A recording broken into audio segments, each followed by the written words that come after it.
And welcome back to Career Build Series, episode 139. And so I am back at home base. I took the TA800 from the refinery back to home base here. Just got it back home and put it away. And let's look at our money. We have 104. We have $1.049 million.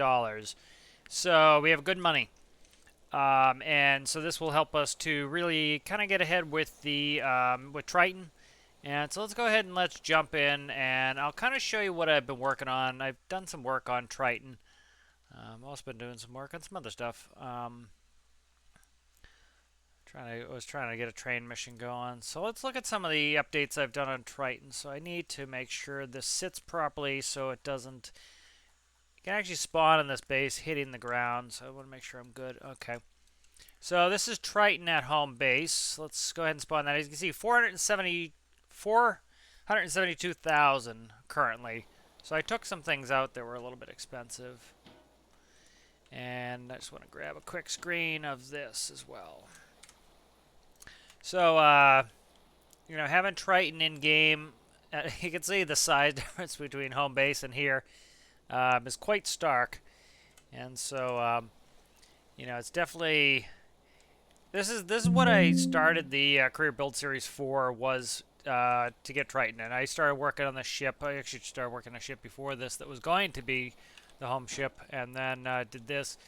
But it's starting to really come along. As you can see, the crane is fleshed out and working really well. Still some interior stuff to do in there.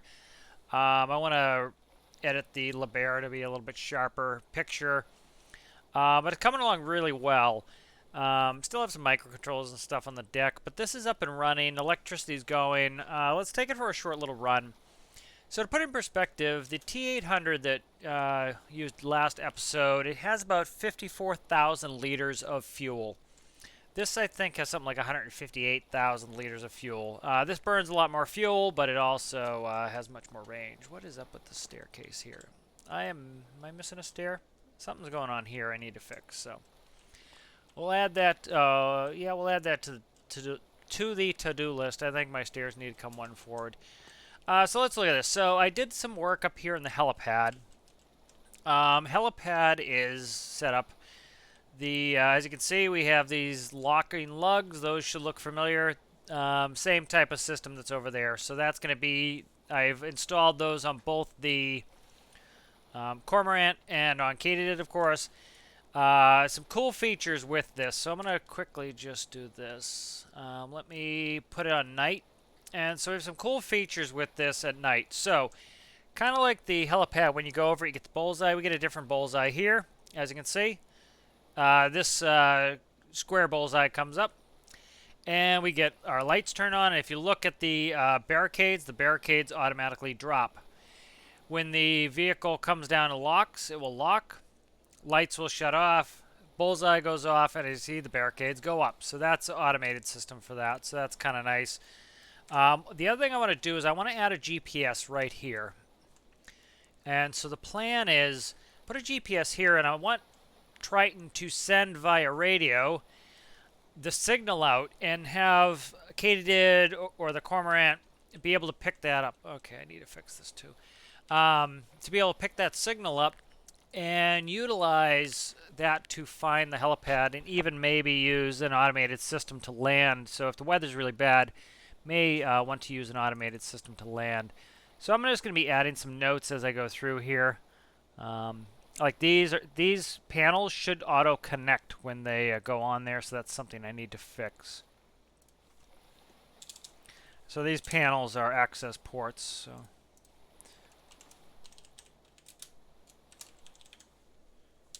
Alright, so these need to be fixed to auto-connect. So that's probably an electrical issue, I would imagine. So put that on there. So let's go through some more stuff that I've, it might be a little bit difficult for me to remember everything that I've changed, but we'll start going through. So a lot of the stuff I changed was down in engineering. So let's go ahead and head down to engineering. So we want to follow the arrows, down arrows. As you can see, we'll take it down. Up arrows are up. So we're down here. This area I still need to flesh some stuff out. This is the ballast system. This will end up going up top. This area is going to be fleshed out with probably, I'm not sure yet, probably things like fuel water separators, stuff like that. I'm not sure or certain yet. The hangar, again, this is where I'll be able to open up that up and put some stuff in the hangar. And then we're in engineering. So, you know, a lot of people struggle with cooling. This is all the cooling for this engine. So there's this cooling, and there's actually some cooling hidden under here. That cools this engine, lets me run it up really well. It's complicated, but it's not bad. I think a lot of people overestimate how difficult cooling is. So let's go ahead and let's do a walkthrough here. Do I have infinite electricity on? I shouldn't. I don't. Okay, let me take off. Okay, let's just go through here. So some things I did in the rear here. So I did my rudder system. So in real life, what you'll tend to have is you'll have turnbuckles and rudder shafts, and then you'll have hydraulic pistons that move, and then you'll have a tie rod that ties this side to this side, essentially. And so I just decided to do it with two pistons. These are faked. It's pivots that are working my my rudders. I added 2 harbor generators. That will give us more than enough electricity. So this one is responsible for the starboard bank of batteries. This one's responsible for the port bank of batteries. I will release these at some point once they're all finished up. But 2 harbor generators. That'll give us a lot of good electricity. And so what? I'm trying to think. Let me get this set up. So master power needs to come on to get the ship running. And then we want to go into let me talk about the circuit breaker panel. So none of these are faked. Some of these are empty. They're still not selected, but if you look up, like, that's all real. These are all relays. These are going to be real as well. These are actually going to be our relays, and then these are all our circuit breakers. As you can see, this is the essential systems, you know, systems that we absolutely need. These are going to be non-essential systems, things that we don't need, like helipad lights. We don't need helipad lights. That's often how these systems are segregated, so that you don't end up in a situation. If you were to be in a low power situation, you could get rid of the stuff you don't need. It's called load shedding. Let's go ahead and go upstairs. So these are the only batteries that are running. Some people, they love to spam like 12 large batteries. I have 4 mediums. I could literally run this on one small battery if I wanted. But, you know, 4 mediums is a good amount to operate this. So this is my starboard bank. So these are connected and go through a relay. It's my port bank. These are connected. They go through a relay. We'll go up into the engineering control area here so I can sit in my seat. And so I want to, so you notice this does nothing now until I select a battery bank. Now, I have isolated battery banks. You often see this in aircraft. I imagine ships must do it as well. And so say, for example, you wanted to maintain one of yours as a backup, or you were going to do maintenance on it. We used to alternate which battery banks we did every leg in the airlines. That way, you know, you were always alternating your battery banks, and if you had an issue, you could swap to the other one. And so, for example, we could run the whole ship on the port battery bank if we wanted. That's our master power. Now everything's connected. I can set to port main generator. What that will allow it is that allows electricity to charge that battery bank. If I turn on port harbor generator, you'll hear it starts up, and that's because I artificially reduced the charge on the batteries. They'll automatically rev up, charge the batteries up, and once I think it gets up around 98% charged, it will automatically shut down. So kind of like the T800 in the last video, whenever it needed electricity, it would automatically turn on the harbor generator. That's how this system works. And so we could do the same on the other side if we wanted to run on 2 battery banks, but we can run on 1 battery bank as well. Alright, and so let's go ahead and continue to look at some of the things I've done. So a lot of the stuff I've done was cleaning up engineering, getting electrical done. Not very glamorous work, but work that was required to get us out to sea. And so it's kind of that, you know, that thankless work of just trying to get things working, essentially.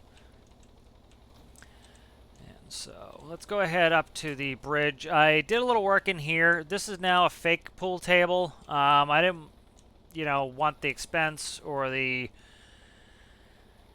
resource drain of the electric pool table, so I put in an artificial pool table here. This is an artificial screen. This is just paint blocks. Again, that saves us some money, and I don't need it And then, so I'll put some more items in here. I want to put a little bathroom and a kitchenette in here. All sorts of stuff like that.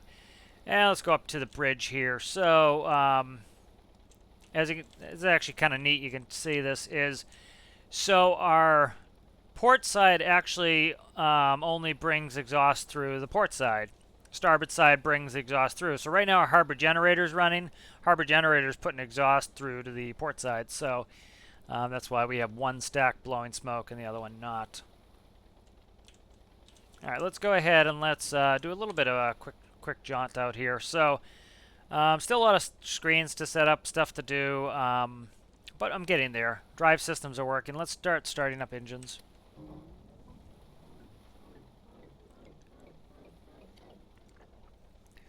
And let's start the starboard. All right, so what do we have here? We have port temp, port RPM, port clutch. That auto clutches, so it'll show our clutch in there. And then the starboard temp, clutch, and RPM. A lot of stuff to still put in here. I was wondering what that beep noise was. It just got a radar ping. I don't think heading hold's set up yet. Autopilot works off of this, so I'm going to put the heading hold in. It might work. I can't recall. What's our current heading? I can't believe this is north, but this is north apparently. Let's put in a 180. And then, yep, so it works. I did put in heading hold. As you can see, my rudder went full deflection to the right. I need to slow the rudder down. Actually, let's do this real quick. Let's put in a 180 heading. And you'll notice the rudder goes full deflection to the right. Let's go down there and I'll show you that rudder, the faked rudder linkage system here, as you can see. So you see how it's faking it where it's as though the piston is pulling on this rudder and pushing on this rudder to turn them. So that's kind of simulating that. So kind of cool little detail, I think. All right, let's go ahead and jump back in here. So let's get going. So I believe I connected my power systems up properly. So let me start to, yep, we have a desync now instead of a sync. All right, so I'm pushing up on the W key. And so that was the anchor clicking to the hull is what you heard there.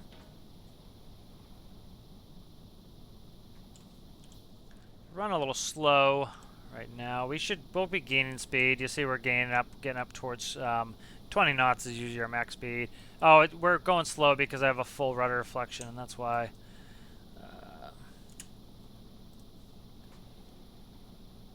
And so, as you can see, we're back up to 18, 20. Right now, we're hanging around 18 knots max speed. That's actually what the real craft does.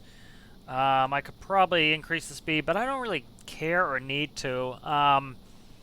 You know, this does not need to be a speed demon. I understand why a lot of people like fast craft. I like more realistic craft, and so one of the things with this is the parasite craft, i.e. the helicopters, the seaplanes, all that stuff, that's what's going to be doing a lot of the work. And this will, of course, be moving containers, but we'll be able to actually let this sit on autopilot and fly around and do missions from Triton. And so I don't need this to scream. I want this to go a more realistic speed. And also that makes it easier to keep temperatures under control and everything else. So I'm just going to manually steer us a little bit. I need to slow this rudder down. You see how fast it is? It's just too fast. I'm going to set the heading hold to 180. Alright, and so I want to work on the counterweight as well. But let's do something cool here. Let us do this. Let's do a Katydid landing here. What is sitting there?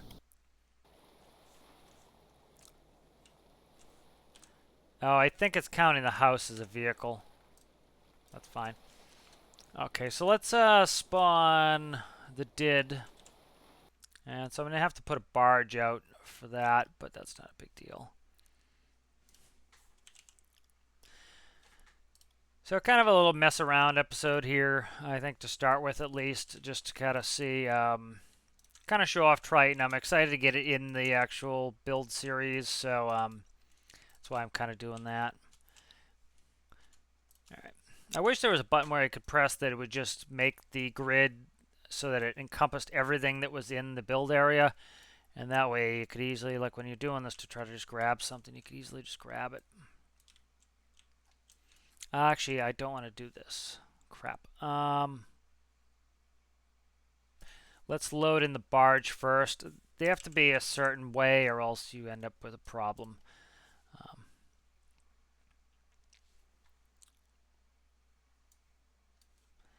Yeah, if you don't do it just right, one will not be the primary part, and then when you get a certain distance away without a stay active block, they will disappear. So let's copy the barge.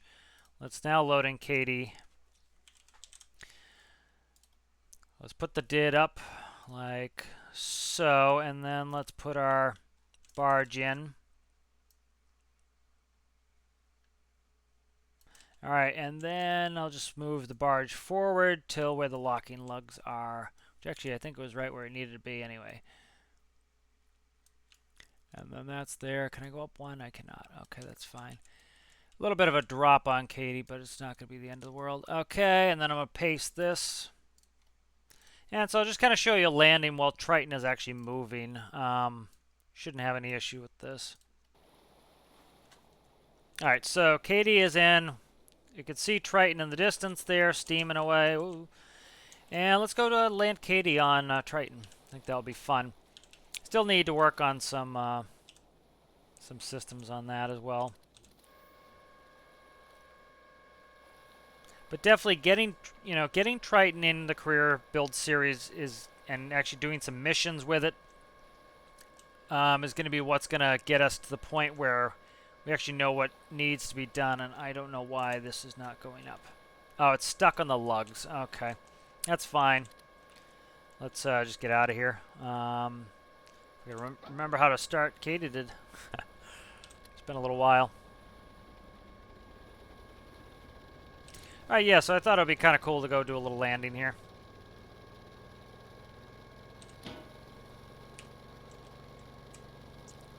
And I'm just going to quickly jump in the back here and hopefully not crash as I... Why is this not... If they change something that makes this not work, I'm going to be annoyed. Okay, they didn't. Okay. And Katydid is just on gyro. Katydid's not... Katydid's actually not... I didn't put any sort of autopilot in, any altitude hold or anything, but holding really well. Alright, let's find Triton. Triton's right there. Alright, let's start going here. Advancing my prop. And so let's go land on Triton. Station keeping landing on Triton is going to be iffy, and the reason I say that is, if you remember, I was saying that on station keeping, I had to make it so that Katydid actually banks and pitches more aggressively, and the reason for that is when you're at 100% wind, I need full deflection on the control surfaces, or else Katydid's just not going to be able to react to very heavy winds well enough. And so I'm going to press space and zero my prop here in a second. And we'll go ahead and land on Triton. So test out the new... I've tested out the pad already, but we'll do a test. And so what I'm actually going to do is I need to maintain about 18 knots, if we remember. That's our speed, right? So Triton is going 180 on the heading. We can actually set a bunch of this up. I don't have to. I'm kind of deciding if I even want to. Let's do it. Let's do 180. So Triton, we know Triton's going 180. And we know Triton's going about 18 knots. So this is reading wind as well. So that's actually not what's going on. That's actually not how fast we're going. That's not our ground speed. I believe this is ground speed underneath here. Yeah, that's ground speed underneath there. So we want to make the ground speed, the one underneath knots. We want to make that, for now I'm going to make it like 20, just so that we're going faster. No, that's not ground speed. I don't know what that is. So I'm gonna try to get my speed to match Triton. And I'm going to do that with just a little bit of prop. Yeah, I could do it with pitch, but prop is going to allow me to be a little bit more accurate. And so I'm just gently adding in prop. I want to match the speed of Triton. with my propeller, or get close. I don't need it. I actually want it a little bit slower than Triton, and then I can pitch to actually do my final, my final speed. So here we come. We'll land on Triton. At some point, I will work on the smoke on Triton, but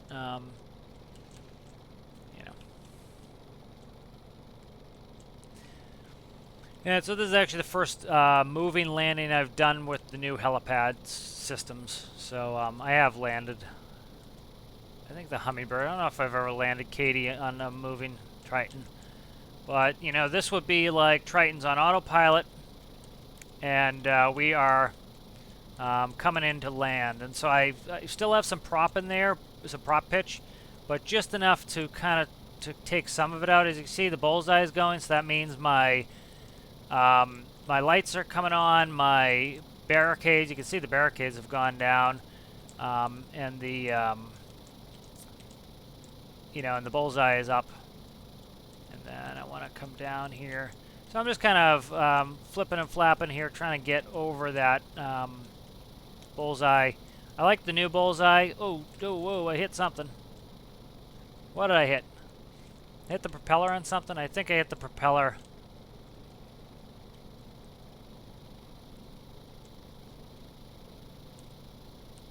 Be a little bit careful here. Smoke makes it a little bit challenging. I have to be careful I don't hit my propeller and the barricades coming in too. It's hard to tell how tall my landing gear are on Katydid. Actually, a pretty long landing gear here. So it's a little bit of a struggle. Actually, putting the nose wheel down was helping give me make it a little bit easier. So I want to do this all in first person. I want to be able to do this in first person. There we go. So actually kind of landing a little bit and then traveling on the ground helped. And once Katydid is in this, I need to add the feature where it disconnects. So you can see the clearance is very close. So let's actually grab a quick snap of this. Smoke's a little bit annoying. I need to, at some point, cut down the smoke, but not the end of the world at all. Alright. I don't know if you hear my NVIDIA noise. I've started doing screenshots with NVIDIA just to get them higher res. But yeah, so that was good. I don't know what I hit. But as you can see, the locking lugs are working well. Let's just go to ground idle for right now. Cockpit door open up. But as you see, we have just barely enough space. You can see we had some pull up on Katydid. That's why I was taking so much slack. But now we're locked in. Before I was going to do these rope anchors, it slides around too much. And so by doing it this way, this is much better. Let me actually shut down for a little bit. And yeah, we'll shut down. And maybe I'll fold the rotor. Maybe I won't. But yes, as you can see, so I still need to add, so I'm going to put this on my to-do list here. Helipad, connected barricades. Not coming up. Alright, so the barricades, just like with our helipad, you notice the lights went out, the bullseye went out once we're connected. I need to make sure the barricades go back up. So the barricades here are so you don't fall off, of course, as you're walking around here into the ocean or onto the deck and hurt yourself. And then when you when this is landed, you want these barricades to come back up vertical. And so I just need to set it so when we're connected, they come back up vertically. This, I'm not thrilled with this hanging down, but it's not bad. It looks like, it's something industrial and needs to be there. A winch is going to go in here. I'm trying to decide where I want the winch. So technically speaking, from my understanding is, so where are my propellers? Let me go into third person, see if I can find my propellers. Let me fly a little bit, or go into camera mode. So my propellers are right about here. Alright, so let's talk about mechanically how you have to worry about a winch. So this isn't going to be doing a lot of winching, but I like it to be able to do it if it needs to. And so if you put the winch behind the propellers, the rudders are trying to pull whatever you're pulling. You don't want that. You want the mass of the ship pulling it. And you want to be able to pivot around the cable, therefore being able to turn it. It's a lot harder. If I were to put the winch right here, it would be much harder because I'm trying to use the thrust to pull. You know, I need to push the side of the stern of the ship, say, to port, but the load is fighting me. If I put it up here, I pivot around the load, and it makes it much easier to turn the ship. So I want to put the winch up somewhere like there. But again, this isn't going to be doing a lot of winching. This is just kind of a side thing.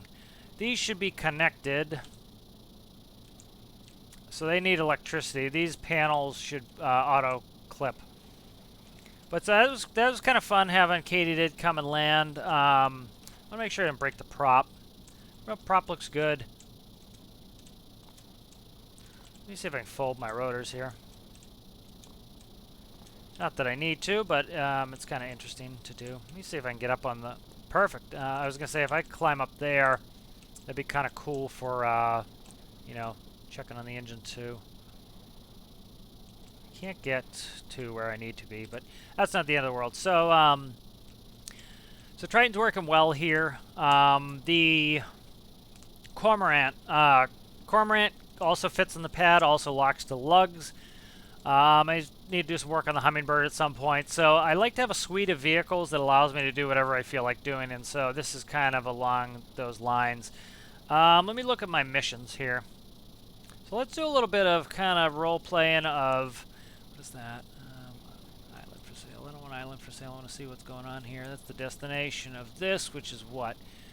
Picnic boat. I'm not going to do any of these missions, but servicing and then transpo. What is this one? That one is fishing boat requires servicing. So let's do this one with Katie.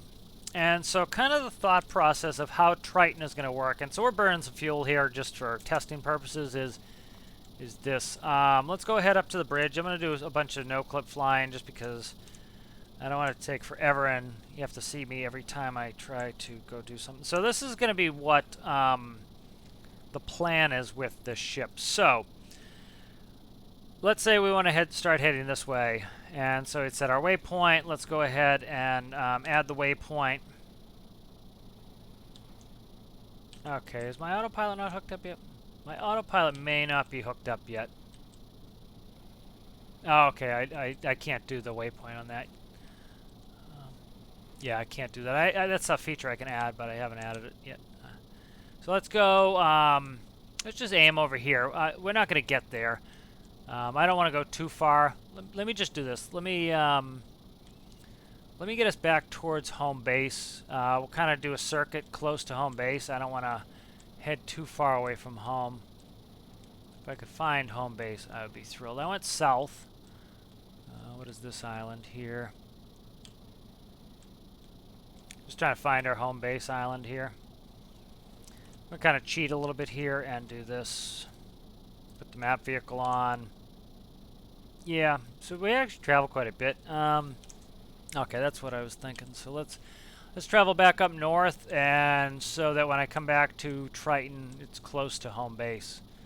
And so this should be home base right here. And we will add a waypoint for Triton there. I'm going to go put it on the autopilot. Does it steer there? I think I have to take this off. Okay, so autopilot is functioning and going. All right, so that is 7.6 kilometers. So we're talking, you know, something like 30 minutes maybe back, probably less. All right, and then what we would do is, so Triton is doing whatever Triton needs to be doing. It's doing a mission, okay?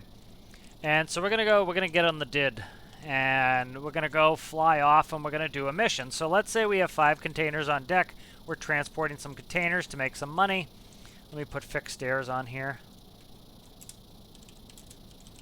Okay, fixed stairs. So again, this is how you know, easily find all your issues with builds, is take it in the world and just keep a good list.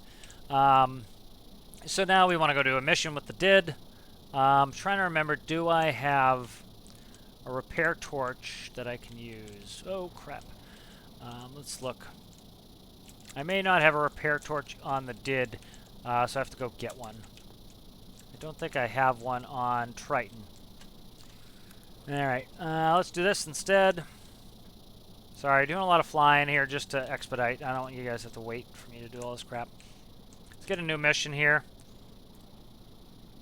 So we can sleep in bed.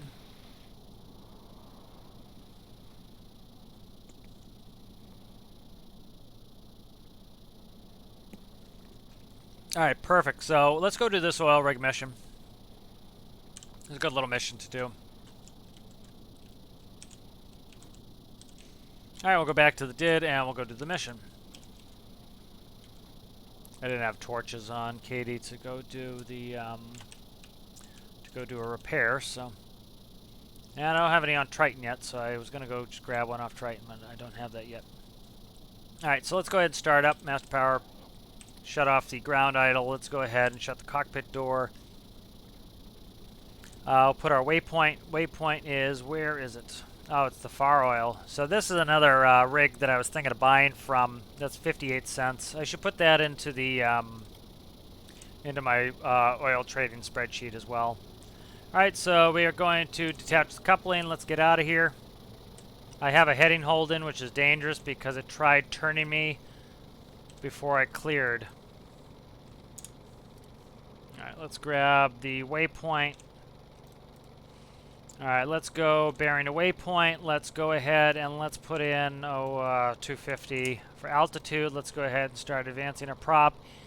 And we'll make our way to the oil rig.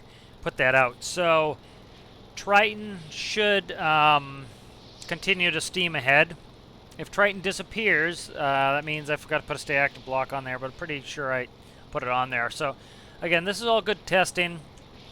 Tends to go with my methodology. The way I like to do this is get things in a functional state. Get things in a functional state and then do some testing with them in career, because that's where, again, you really find out what your builds are capable of. Why are we still climbing? We're not. Okay, we're descending. And then, you know, you can add as you need to. So, like, just this episode alone, I've added quite a few things that I needed to do to Triton. And so let's, we'll kind of wait and let's see what our distance is. Time to waypoint. 6.5 minutes. Yeah, okay, so that's good. So let's go through the things I need to put in there. So I need to connect all the mast logic so that I have my lighting for the mast. I need station keeping, which is a little bit, that's not anything I need right away. Also trying to decide how I want to do station keeping. I have a bow thruster and a stern thruster, so I can easily use the bow and stern thruster to translate me on my x-axis. And then on my y-axis, I can use the regular diesels. I have to see how much fuel they burn at idle. We're not going to be on station keeping often. More often than not, what I'll do is drop an anchor, or we'll just drift. But if I put station keeping on, because what you could do is you could translate on the x-axis with the bow and stern thruster, and then use the main diesels to go forward and aft. The other thought was to add another electric propeller for forward-aft motion, but that's a thought as well. Winch, engineering panel, bathrooms, ladder to the roof I did, so that can actually be crossed off the list. So that's just a ladder to go up to the masts. And then in the recreation room where the pool table is, I did the pool table and the TV. I need to do a kitchenette and a bathroom. The bridge needs engineering section, a ballast section or panel, fuel panel.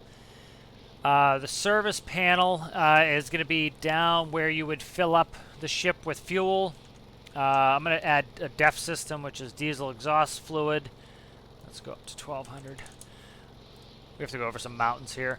A diesel exhaust system. And so that's where you'd plug in all that and fill up also your shore power. When you're docked, you can plug to power at the shore. Engineering, I need DEF fire sprinklers and a bilge system. The front compartment there is kind of bare. I'm going to probably put the fuel water separator systems in there off the Damon 2111. Helipad, I need to connect the barricades to make sure those are coming up properly. Fix the stairs, deck lights, rope lockers, firefighting lockers. Hangar is where, you know, park vehicles, so I need an attachment system to attach all that so they're not banging around in there. And then access panel. I don't know what that even is. What is access? I don't know what I put there. I wrote access panel fixed to auto connect. Beats me what that means. I have no clue. And as you can see, this is why I went up to 1,200 feet. I know that I have mountains in the way. I might have to even go higher than that. We're going by the volcano now. Yeah, let's go up a little higher. Let's go up to 1,400.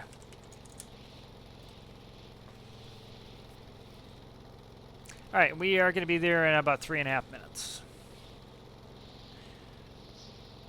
All right, so this is kind of this is why I started the career build series. This was kind of the dream, is to have a vehicle, a Triton. You know, Triton was the reason, the home ship was the reason why I did all this. And I did it so that I could easily have a ship out in the world and then go do missions off of that ship, and also do a mission off this. So say we were taking containers from Spy Cakes down to Sawyer South, I could then go do these missions with the helicopter that I could do while it's transiting. I don't have to sit there and watch it the whole time. I can go do some other missions. Okay, we'll clear this peak, but barely. A little bit of a flying story was, it was kind of cool. I used to fly into New York City all the time. We'd go into LaGuardia and JFK, and it was funny, you used to actually, you know, we'd fly right down over the rivers usually in Manhattan, and you'd see a lot of balloons, so you knew people were walking around with balloons and you know, accidentally letting go of balloons. But it was kind of neat to be going through, and you'd see the cities the skyscrapers going by, and you'd see balloons coming up, and it was kind of cool. Alright, so we are 2.5 out. We're doing a firefighting mission here, so I'm going to start getting prepared for that. So I'm going to take my fire extinguisher and put that on. I've luckily dropped that defib somewhere. That's been haunting me forever. Alright, so this is the whole point of Triton. That just reminded me of a system I need to add. Let's see. Parasite. Crafts.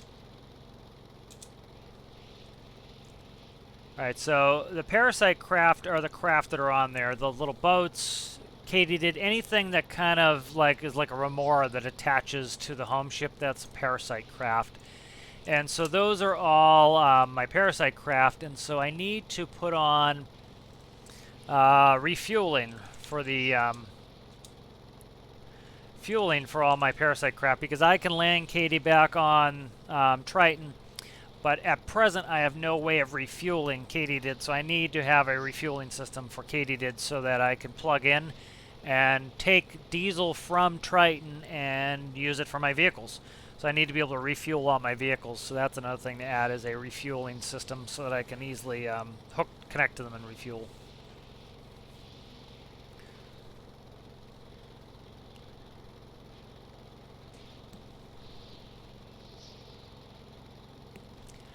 You know, one of the things that, so I'm trying to think of what to do to the screen, and so I'm not great at Lua, and I need to start practicing and doing a bunch of Lua work. And so one of the things I want to add is, I was talking about how I want to be able to add a system that broadcasts the signal from Triton, the position of Triton, to the Parasite craft, so I can easily look up and find where that is. I might just do an AD, you know, if I can get the...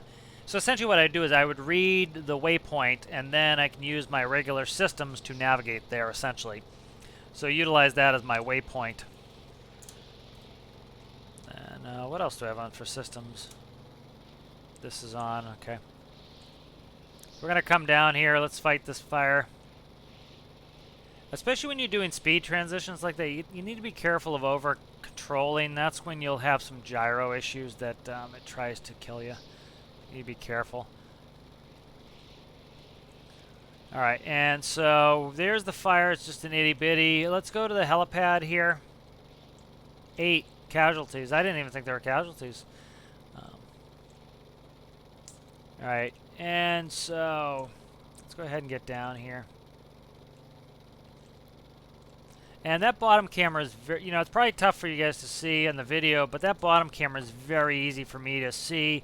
And you can see how quickly I can come down and kind of align on a platform and just, land. And so that's really helpful having that there. Let's go to ground idle. Let's go ahead and open my cockpit door.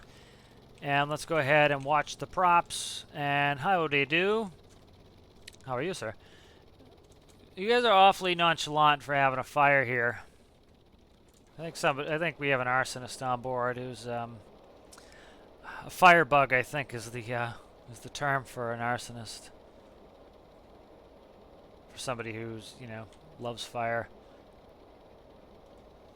All right, there's some inside as well.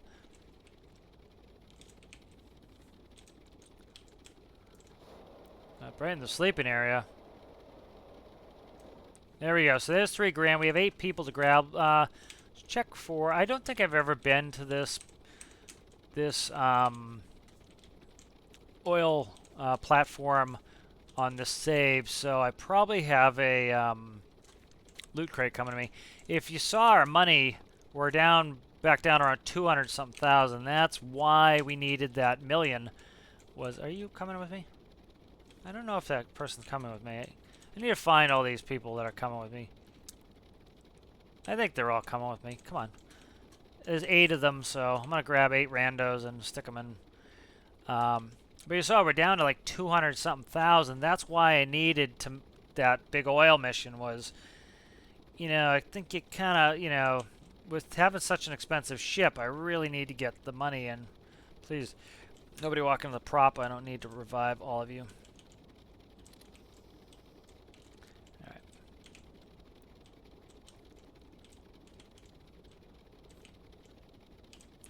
Alright, and so let's grab some more. I don't know which... See, it's tough for me to know who's who. Like, that's 1, 2, 3, 4, 5, 6, 7, 8, 9. See, there's... I think the people inside are most likely going to be the people I need. We'll start with them, and if we leave some people behind, oh well. They're not in any danger. I should also be able to check to see if they're hurt. That will help me determine if they need to come with me. Nobody's in there. Okay. Nobody's in the old water closet. I'm nervous a little bit. I'm moving fast because I'm kind of afraid if Katydid falls off the pad, it's going to be a pain. You see it's kind of jittering a little. That's just Stormworks grip issues, even though I've edited the grip on the tires. So we needed all that money just to be comfortable here. Hello, sir. Trying not to leave all your doors open like a ding-dong. Oh, come on. If you could come out of there, please. Thank you. I appreciate that. Hiding in the bathroom. It's just a little fire scarecrow. Come on. So we need all that money to be able to comfortably launch that and then parasite craft. If we don't have enough money, holy crap. Where are all these people? I need 8 of them, and I just have no clue who's who. I think maybe the people who don't need to go won't follow me. I'm not sure. For all of the crap people give the game, the following mechanics are great. They really, people follow pretty well. I love that they path where you path, or try to at least, and then they jump when you jump, so that they get over little obstacles. So many games, if you have somebody following you, you need to get over a rock. Well, you can't get them over the rock, and so it's a pain. What do we have? 1, 2, 3, 4, 5, 3 more Johnnies. Are you guys, what are you, okay, so see these, they can't follow me, so they're definitely not coming. You're not coming. Even if you wanted to, you're not coming. So let's go through again. Let me check the mission before I search for people I don't need to actually find. Okay, I don't want to see the vehicle, please. I want to see the mission. 8. It is 8. If you don't mind, I'm going to no-clip again, just to... Again, we're getting on time, and I have to dump off 8 people. I don't want to have to hunt around for these people all day and waste your guys' time. So I'm just going to no-clip through, see where these peeps are. Maybe they jumped up. Okay, so it's these people here. All right, come on, peeps. I almost had the idea to jump off, but I break all their ankles. Oh, oh, oh, oh, come on, man. What are you doing? That's reckless, man. Reckless. OSHA's going to get called, and I'm going to get a fine for recklessness. Okay, so Katie's actually doing a good job of staying on the pad, which I appreciate. The prop is scaring the crap out of me. I have walked in the prop. I still have... I had a clip of a video that I needed to clip. It ruined one of my videos that I ended up walking right into the prop, which is, you know, when I used to fly, that was always a huge fear, was, you know, walking into the prop. Jets are a little bit better, just, you know, especially the jet that I flew, it was, I need to drop you. How do I drop you here? Where can I drop you? There we go. The jet that I flew, the engines were on the tail, and so, you know, it was like 13 feet, or more than that, maybe 13 feet off the ground, so you weren't going to touch them. 1, 2, 3, 4, 6, 8. Done. Okay. All right, so good. We have our 8 people. I like the ground idle mode. It's nice and quiet. It doesn't let the Katydid move around too much. But this is a much better system than me manually up and down in the throttle. I just always left it up because of it. All right, let's find the nearest and least offensive, or let's find the, where's Triton? Okay, Tritons are all the way back at home already. Let's go to the, let's go to Holt Town. I was going to bring them all the way back to the hospital boat, but the fear is that they get injured on the way there. This could be interesting, going to 1,500 feet right off the bat. Because that's a lot of climbing. It may not like that, but we're going to test it out. You know, going vertical is fine. What's the issue? Let me turn on my nav beacon strobes. The issue is once it gets into horizontal flight mode, it pitches more like an airplane, and so should have enough thrust off the prop to not give me problems, but sometimes it fights it a little bit. No, it's doing it fine. I don't know why I was concerned, but it only slows us down by a couple knots, so that was fine. All right, so we have our 8 people. So this was a fun mission. You know, so we're talking 16,000 in bodies and 3,000 in fire extinguishment fees. But so that's the whole concept of Triton, and the home ship is have it out doing whatever it's doing. You get a mission, you want to do the mission, you fly off and do the mission. You see the distances we covered. That went all the way down here, that went all the way back. That could have been up here, you know, by the time we ran this mission off, and it'll probably be here by the time I get up there, you know. And you just saw 244,000 all the money we have left. I couldn't even buy, some of those islands are 220,000, you know, I'd be back in money problems, and that's actually kind of how I like it.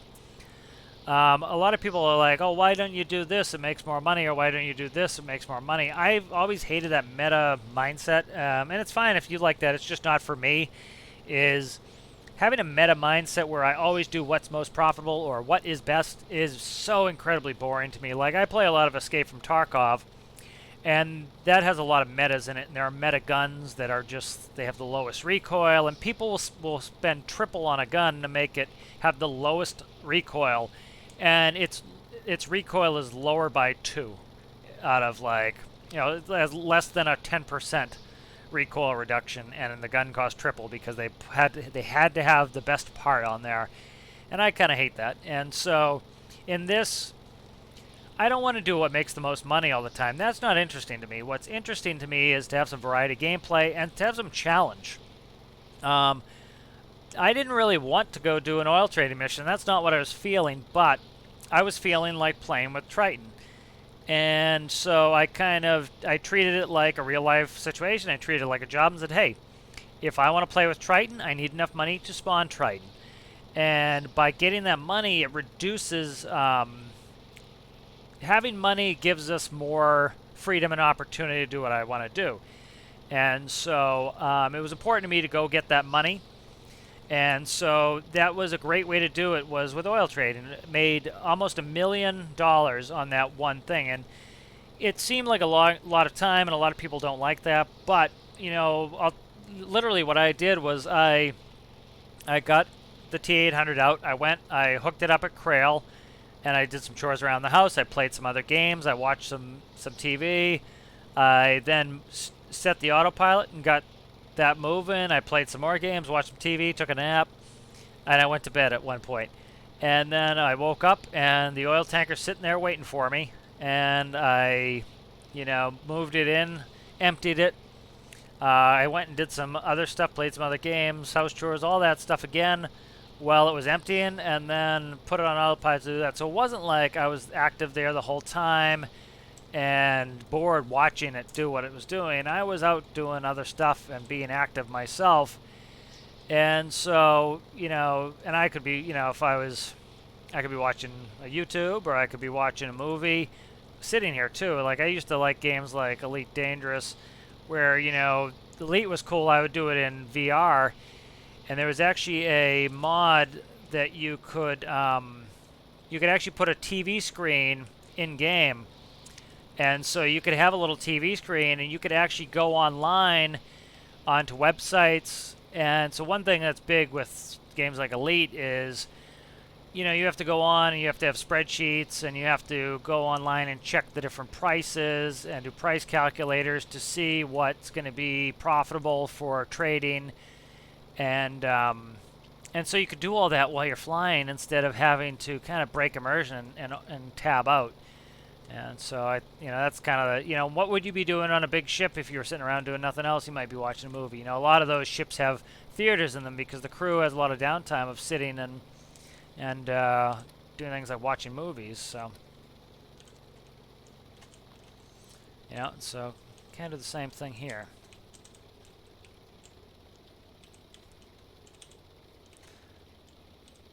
VR and Stormworks would be cool, I think.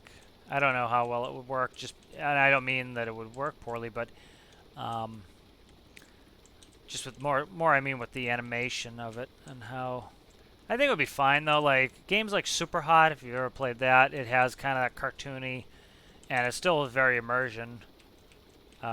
Gives you a good sense of immersion.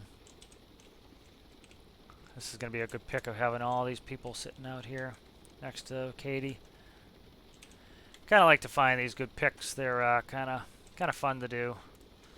One of the things I enjoy doing with the game is me with all my winter gear still on.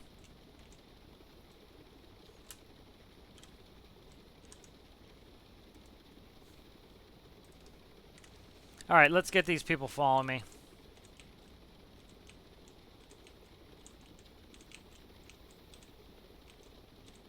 All right, get a little payday going here. And we'll go back to Triton. And so a lot of this is kind of me testing and RPing.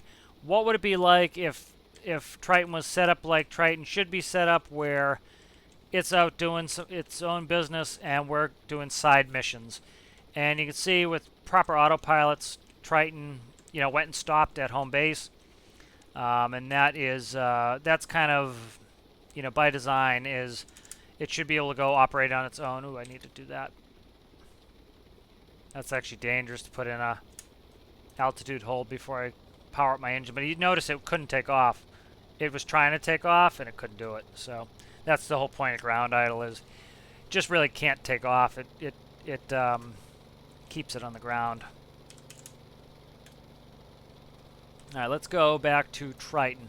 And so I'm going to have a system eventually. I don't like having that cheaty show where the vehicles are thing. So I will eventually put in a system where there'll be communication between the Parasite craft and Triton. The other way I can actually do it is with a transponder. Before I leave Triton, I can turn on Triton's transponder and then use the transponder locator to locate Triton. Triton's pretty big. It should be, especially with all that smoke billowing out of the top, it should be pretty easy to find. Like to get that smoke under control, but that I just haven't got to it yet. But so essentially what I would like to do is use the radios to send the current position of Triton to the parasites. And then what I'd be able to do is probably press a button on the autopilot panel. And so it would be like this, but essentially what it would do is it would send the current location of Triton to the bearing system. And then I would press the bearing, heading to bearing hold, and then that would go to Triton. And so it would essentially be like it would home in on Triton. And so as Triton moved, it would be fine. This would just constantly keep adjusting its heading to go to Triton. And that way I can easily find Triton again and get back on board.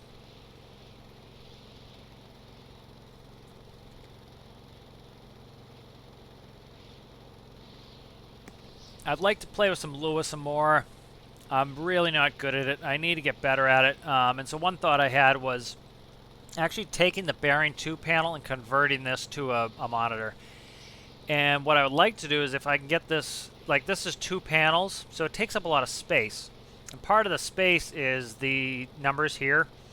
You can see they require 3 slots to do a 3-digit number there, where I should be able to put tiny little numbers. Like this is actually projected. I think I don't want to miscredit them. Let me look it up really quick. One of the community members made a really great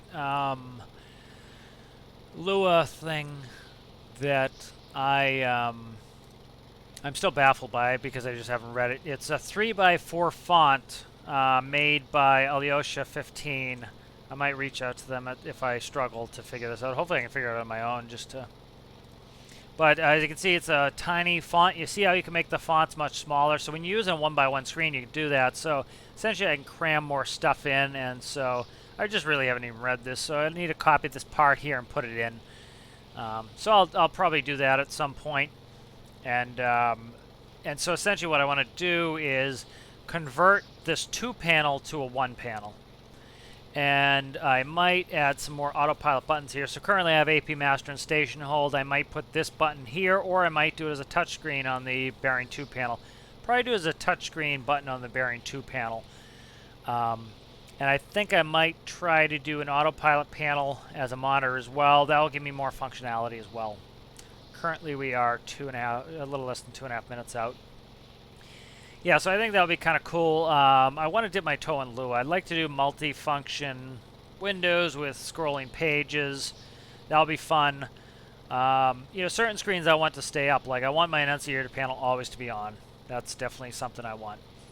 I probably want to go back in and use Alyosha 15's font to make smaller font, so that I can add more enunciator stuff. This I really don't need it. Oh, hospital ship. You see how we're frozen up? That's the hospital ship. If you remember, the hospital ship is on our way back. So it spawned in. Every time the hospital ship spawns in, it does that. It frees your game up. You can see I can still move. It's just, you know, dropping the hospital ship in. So if that happens, don't panic. You check your map. If you can still move your character around, the game's not frozen. It's the hospital ship coming in.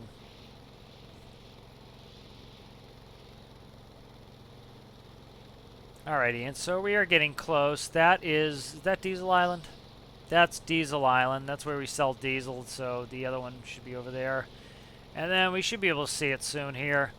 But definitely having that system where Triton broadcasts, there's Triton there, where Triton broadcasts its position to us will be a nice addition. I'm actually not going to land on Triton. I'm going to land on the barge, put this away, and then I'm going to go no-clip over to Triton, and then bring Triton back. So I didn't get any work done on Triton, which is fine. I think, you know, you'll have to let me know. I think it's more suited for a live gameplay session, like doing YouTube Live or doing Twitch, of me editing. I also, when I do a bunch of like work on a ship, especially if I'm doing PID tuning, that's when I like to have a YouTube playing in the background or listening to music or something. Having a movie I've seen in the background, because it's a lot of just kind of sitting there work, and I need to kind of just quietly do it and think about it and kind of relax. You know, a live session would be great for like build. Oh, perfect. See, we just got our low fuel caution. Um, that's a caution message when it's yellow. We get one ding, we get a yellow. So that right there, it stopped. If you heard, I was talking to you guys, and it stopped me dead in my tracks and told me, "Hey, you have to pay attention." And that's its purpose. Purpose of that caution. It went out, and that actually happens in real life. So let's stop here for a second. It should come back on. In real life, the fuel sloshes in the tanks, and so if you have a float type of sensor, it will slosh, and so you'll get, you know, low fuel messages, and then they'll go away. It's usually a slosh. We actually used to get that in real life, where, you know, in a proper airliner, you know, they don't use floats. They usually, I think it's electrical resistance or something. But you know, that's a $25 million airplane I used to fly, so it, you know, they could have a little bit more complex system than something that floats in there. You know, and you definitely don't want to be getting errant low fuel messages in the airlines when you have passenger on board. Why am I not connecting? I assume that's an electrical issue. I think I'm right on the money. No, I didn't fix this. Okay, so this has the old system on there. That would be why. So this has the old system on there. So the bullseye needs to be replaced on this. So I will add that to my very long and lengthening to-do list. There we go. Yeah, see, the bullseye needs to, the connectors need to move now. Okay, let's go ahead and I lose my power on my door, so I need master power to open the door. And then I can shut off master power because this one is on the hot bus.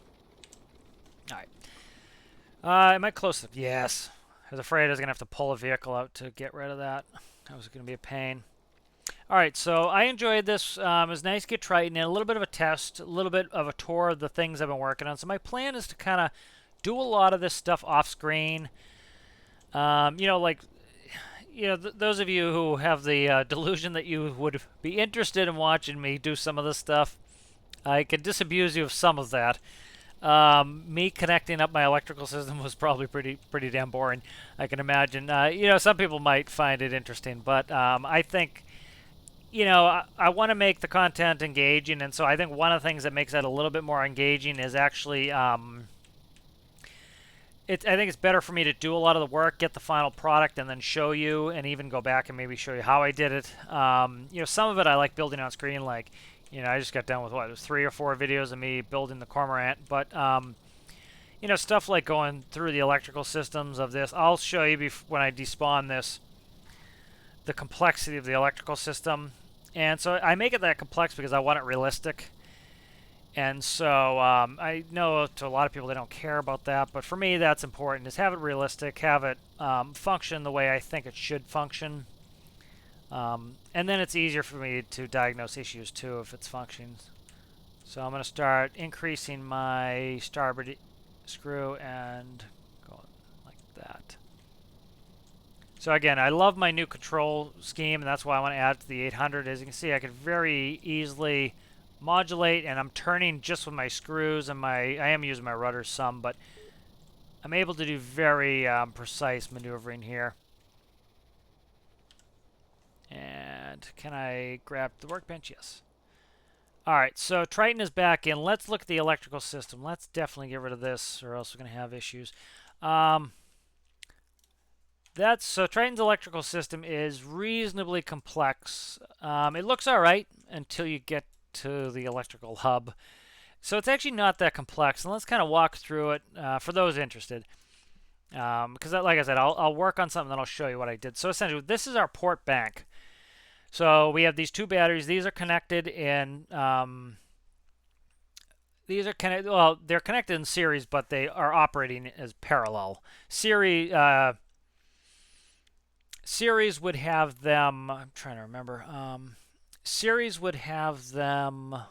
I don't know if it's doubling the voltage, but it doesn't matter in game. Anyways, so that's our port bank. That's our starboard bank. Our port bank, as you see, a lot goes to a port bank. This is all of our hot equipment. I actually have to change this and put it on a hot bus that is always on. I think that's what I'm going to do because I have plenty of relays. I'm going to make a hot bus relay. But anyway, so all these tendrils that are going everywhere, that's the stuff that always needs to be on. For example, the mast. The mast, I want the mast to automatically stand up when we start. I want those, remember I said those doors weren't connecting? Those doors weren't connecting because those panel doors, where are they? Trying to see where they are. There's something disconnected electrically on the deck that was causing that not to connect. This right here. So see this one here and this one here. These two here, those panels that I was telling you are not were not behaving. That was because they're not connected to the hot bus. So when I launch the vehicle, I want those always powered so that they work when I start. So that's the theory of the hot bus. And then you see this goes to here. This is my master. This is my port battery relay. And so my port battery goes here. And then this here goes to some different systems. And then ultimately, my batteries go to my, this is the master right here. As you can see, my master bus goes from here to the two battery banks. And then it goes, once the relay is connected, it goes to the master circuit breaker. As you can see, master power. Then this goes to all the individual circuit breakers. So this allows me to shut down individual systems manually, yet have it connected to the whole system. And then when I shut off the master power, the only thing that's powered are the things on the hot bus. And the point of this is I should be able to leave Triton out there, and even with only four medium batteries, it won't be draining a lot of electricity just sitting idly. And so that's the whole point of that. And so I can isolate systems, and I can find out if I have a system that's draining my electricity, I can isolate that. So a little bit overcomplicated, but it's certainly not as overcomplicated as, for example, the data channel. Yeah, so a lot of work to be done on this, but I really enjoyed it. Let me save this Triton systems. So I think that's what I'm going to be doing is working on Triton a lot off screen, doing kind of the behind the scenes stuff. I will do some stuff on screen like, more entertaining stuff. Behind the scenes, just working on electrical stuff like that. If I have to PID tune or if I have to retune the counterbalance, change how fast my rudders turn. That's none of that stuff probably anybody wants to watch. So I will see you guys in the next one. If you enjoyed the video, please consider giving it a like. If you enjoy my content and you have yet to subscribe, please consider subscribing. And kind of want to do a shout out to Endo Skull Gaming. Endo has the Stormyawards coming up. I will look really quick and kind of bring up some details on that. I would go over to Endo's channel on YouTube, Endo Skull Gaming, and look at that. So this is starting September 1st was this is the last month of nominees and voting for the Stormyawards. So if you don't know what the Stormyawards are, Endo annually does the Stormyawards where the community can nominate builds and builders. So they can actually nominate the workshop links, and they can nominate the people who built them. And he has all these categories on his Discord. So I'd look for Endo's YouTube and his Discord. And you can go on there, and if you want to post a vehicle I'm looking at right now, let me bring it up. I'll make it a little bit easier for you guys to see. So this is Endo Skull Gaming's Discord. If we go up top here, these are the Stormyawards. Again, last month for that. If you scroll down here, you'll start to see Stormyawards and voting. So for example, this is aircraft AC, is aircraft airship. So that's the category. If we go in here, you see there are builds. These are all people from the community who have put their builds in the workshop, and you can go and you can vote up to 5 times. You rank them 1 through 5, and then he has a big the actual award ceremony, and announce the winners of who the community voted for. So it's very much community forward, who the community's what builds they like. So it's really good for people to get recognized for their work. I'm inspired by so many people's builds, I've tried to go through all these and look at them just for inspiration and because to see how cool some of the stuff people put on there.